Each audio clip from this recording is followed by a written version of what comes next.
अब हम 10वां अध्याय शुरू करने जा रहे हैं। मेरी दिव्य विभूतियाँ अर्जुन मित्र अपार, उनके भीतर मुख्य जो सुन पांडव सरदार। पक्षी गण में गरुड़ मैं, पशुओं में हूँ शेर, देवों में मैं विष्णु हूँ, गिरिन में मैं सुमेर, शस्त्रधारियों में हूँ मैं कौशल्या सुतराम, बलधारियों में मित्रवर मैं हूँ प्रिय बलराम। पांडव गण में पार्थ हूँ, यदुवन में घनश्याम, मेरी सकल विभूति है बेजर परम ललाम। श्री कृष्ण भगवान बोले, हे महाबाहु, और भी मेरे कल्याण कारण वचन सुनो। तुम पर मेरी अत्यंत प्रीति है, अतएव तुम्हारे कल्याण के लिए कहता हूँ। मेरी उत्पत्ति का हाल ना तो देवता ही जानते हैं और ना महर्षि लोग। मैं ही देवों और महर्षियों का आदि कारण हूँ, जो मुझे अजन्मा अनादि और सब लोगों का ईश्वर मानते हैं। वे सब मोह रहित हैं, उनके पाप नष्ट हो जाते हैं। बुद्धिमान, क्षमा, सत्य, दम, क्षम, सुख, दुख, जन्म, मरण, भय, अभय, अहिंसा, ममता, संताप, तप, दान, यश, अपयश इत्यादि जो अनेक प्रकार के भाव हैं, वे सब मुझसे उत्पन्न होते हैं। 7 महर्षि और उनके पहले 4 मनुष्य मेरे मन से उत्पन्न हुए। जो मनुष्य मेरी इस विभूति को भली भांति जानते हैं, वे निश्चय योग से सिद्ध होते हैं। इसमें संदेह नहीं, या जानकर कि मैं ही सबको उत्पन्न करता हूँ और मुझसे ही सबकी प्रवृत्ति होती है। विवेकी प्राणी मेरी उपासना करते हैं, वे मुझे में अपने चित्त और प्राणों को लगाकर एक दूसरे को समझाते हुए भजन करते हैं, सदा संतुष्ट और सुखी रहते हैं। चित्त को सावधान करके प्रीति पूर्वक भजन करने वाले को मैं ऐसा बुद्धि योग देता हूँ जिससे वे मुझे प्राप्त कर लेते हैं। उन पर अनुग्रह करके मैं उनकी बुद्धि में स्थित हो देदीप्यमान ज्ञान देता हूँ। अर्जुन ने कहा, आप पर ब्रह्मा हो, परम धाम हो, परम मित्र, अचल और दिव्य पुरुष हो, आदि देव हो, अजन्मा हो, सन्यासी हो।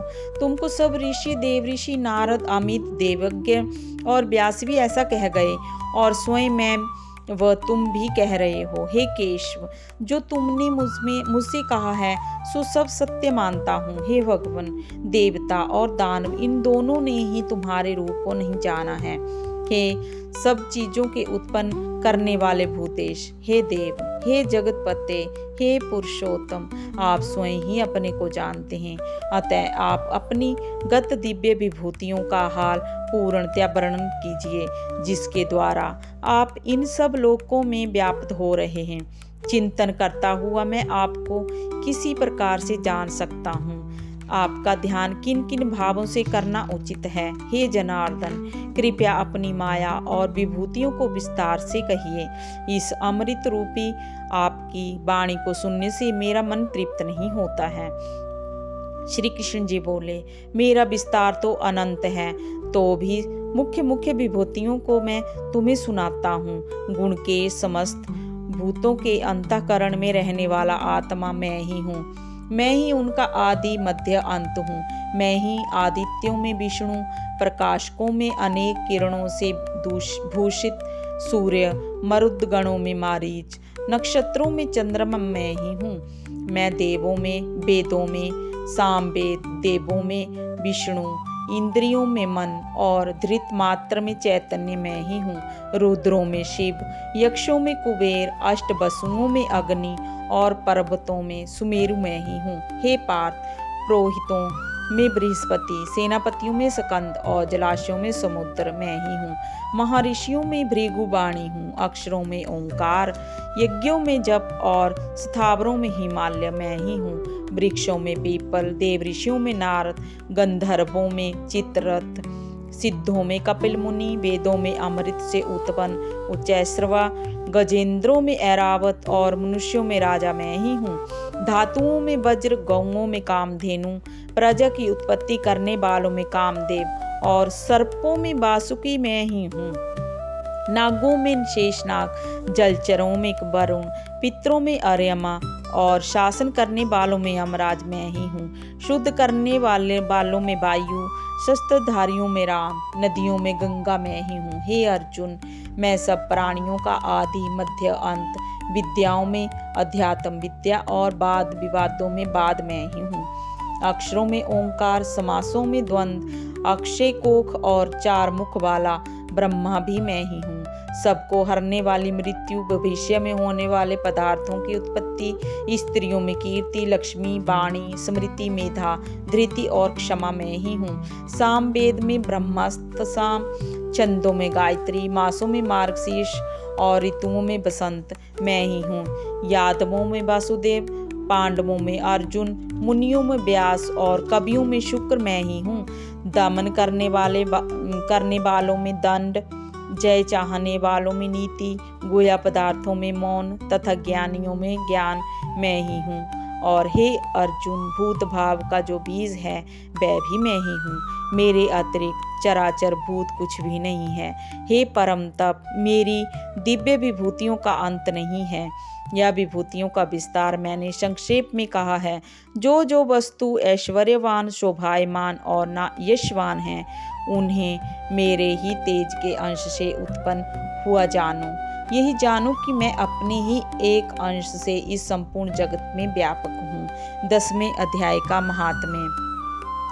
श्री नारायण जी बोले, हे लक्ष्मी जी, अब 10वें अध्याय का महात्म्य कहता हूँ, तुम श्रवण करो।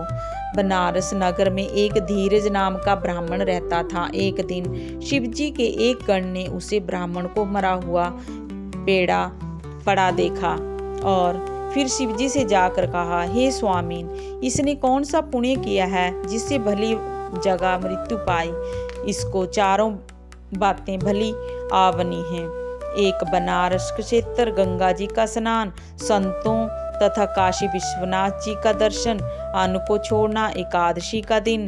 हे स्वामी, इसने ऐसा क्या पुण्य किया था जिससे इसको यह गति प्राप्त हुई। शिवजी बोले, हे गण, एक दिन यह ब्राह्मण विश्वेश्वर महादेव जी के दर्शन को जा रहा था। मार्ग में धूप की गर्मी के कारण इसका दम घुटने लगा और चक्कर खाकर मंदिर के निकट गिर पड़ा। इतने में श्रृंगड़ो नामक का गण आया। देखा तो ब्राह्मण मूर्छित पड़ा है। उसने जाकर शिवजी से कहा, हे भगवान, एक ब्राह्मण आपके दर्शन को आया था, वह मूर्छित पड़ा है। शिवजी बोले, हे श्रृंगड़ो, इसके पिछले जन्म की कथा मैं कहता हूँ। एक समय कैलाश पर्वत पर पार्वती और हम बैठे हुए थे। एक हंस मेरे दर्शन को आया। वह हंस ब्रह्मा का वाहन था। ब्रह्मालोक से मानसरोवर को जाता था। उस सरोवर में सुंदर कमल के फूल थे। वह हंस एक कमल को लांघने लगा। उसकी परछाई कमल पर पड़ी तो वह हंस श्याम वर्ण हो आकाश से गिर पड़ा।